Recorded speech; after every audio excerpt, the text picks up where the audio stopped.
राजेश्वर सिंह जी हमारे साथ हैं। सबसे ज़्यादा चर्चा में रहे हैं और इस बार भी चर्चा में हैं क्योंकि अब 10 मार्च को मतगणना जब होगी तो क्या निकल के आएगा ईवीएम में, ये देखने वाली बात है। जो एग्जिट पोल है वो तो बहुत अच्छा बता रहा है, आप क्या सोच रहे हैं? मैंने पहले ही कहा था समाजवादी पार्टी मुक्त उत्तर प्रदेश होने जा रहा है और समाजवादी पार्टी मुक्त उत्तर प्रदेश होगा। जनता ने पहले ही माफियाओं को, अपराधियों को, भ्रष्टाचारियों को वोट नहीं दिया था, इन्होंने फिर उनको जेल से चुनाव लड़ाया है। जनता नहीं चाहती है कि ये आके उत्पीड़न करें, फिर से भ्रष्टाचार में लिप्त रहें और जनता को परेशान करें। ये बिल्कुल भारतीय जनता पार्टी की क्लीन स्वीप है। यशस्वी प्रधानमंत्री मोदी जी के नेतृत्व में पूरा देश बहुत विकास कर रहा है, योगी जी के नेतृत्व में पूरा प्रदेश विकास कर रहा है। जनता बहुत खुश है।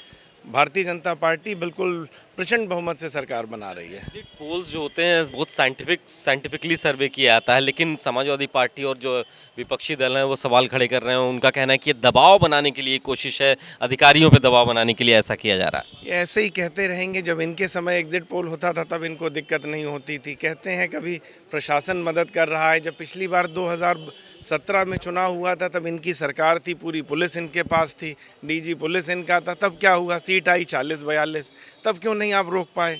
ये कहने की बातें। पुलिस प्रशासन ये चुनाव नहीं जिताता। चुनाव जनता लड़ती है, मुद्दों पे लड़ा जाता है, विचारधारा पे लड़ा जाता है। भारतीय जनता पार्टी की विचारधारा राष्ट्र प्रथम है। आपकी विचारधारा, समाजवादी पार्टी की विचारधारा माफिया प्रथम है, अपराधी प्रथम है, परिवार प्रथम है। ये विचारधारा कैसे चुनाव जीत सकते हैं? इन्हें अपने आप को बदलना होगा। इस विचारधारा और अपराधियों और गुंडों को और माफियाओं को लेकर सरकारें नहीं बनती हैं। समाजवादी पार्टी इस बात पर भी शक कर रही है कि काउंटिंग में गड़बड़ी हो सकती है। अपने लोगों को उन्होंने लगा रखा है कि सुरक्षा की, ईवीएम की, वहाँ उन्होंने एक चिट्ठी लिखी है कि वहाँ जैमर लगाया जाए ताकि गड़बड़ी ना हो कोई।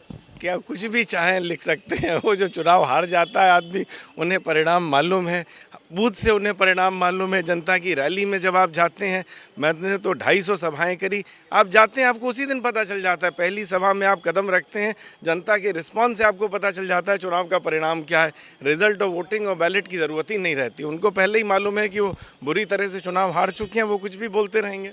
अच्छा, अब बहुत से लोग कह रहे थे कि बहुत क्लोज कॉन्टेस्ट होगा, बहुत नज़दीकी लड़ाई होगी क्योंकि बाईपोलर इलेक्शन दिख रहा था, लेकिन एग्जिट पोल्स बता रहे हैं कि बीजेपी क्लीन स्वीप करती हुई दिख रही है। क्या ऐसा एक आपको लगता है एक्स फैक्टर रहा जो लोगों को अपील किया है? देखिए, व्यक्तित्व बहुत महत्वपूर्ण है। भारतीय जनता पार्टी का जो व्यक्तित्व नेतृत्व कर रहा है, यशस्वी प्रधानमंत्री मोदी जी, गृह मंत्री अमित शाह साहब, हमारे योगी आदित्यनाथ जी, ये इतने ईमानदार, इतने मजबूत, इतने विकासशील नेता हैं कि पूरी जनता इनके साथ है, पूरा देश इनके साथ है। दूसरी तरफ कौन है? एक परिवार। सत्ता मिलती है इनको परिवार दिखने लगता है, सत्ता मिलती है घोटाले दिखने लगते हैं।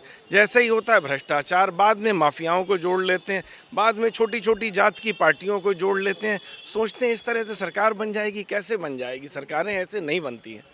अच्छा सर, एक आखिरी सवाल, सबकी नज़रें आप पर हैं। आपने अपना एक बहुत शानदार सफल करियर छोड़ करके राजनीति में आप आए हैं। अपने आप को कहाँ देख रहे हैं आप? सरोजनी नगर से अगर विधायक बनते हैं या फिर जीत का मार्जिन आप क्या सोच रहे हैं अपना? जीत तो मैंने पहले दिन से कहा, सरोजनी नगर की जनता, सरोजनी नगर का कार्यकर्ता 1 लाख वोट से चुनाव जीतेगा, इससे कम से चुनाव नहीं जीतेगा। और मुझे सिर्फ विधायक रहना है। मैंने संकल्प लिया है कि इसको एक आदर्श विधानसभा के रूप में डेवलप करना है, एक मॉडल बनाना है, वो मैं बनाऊँगा।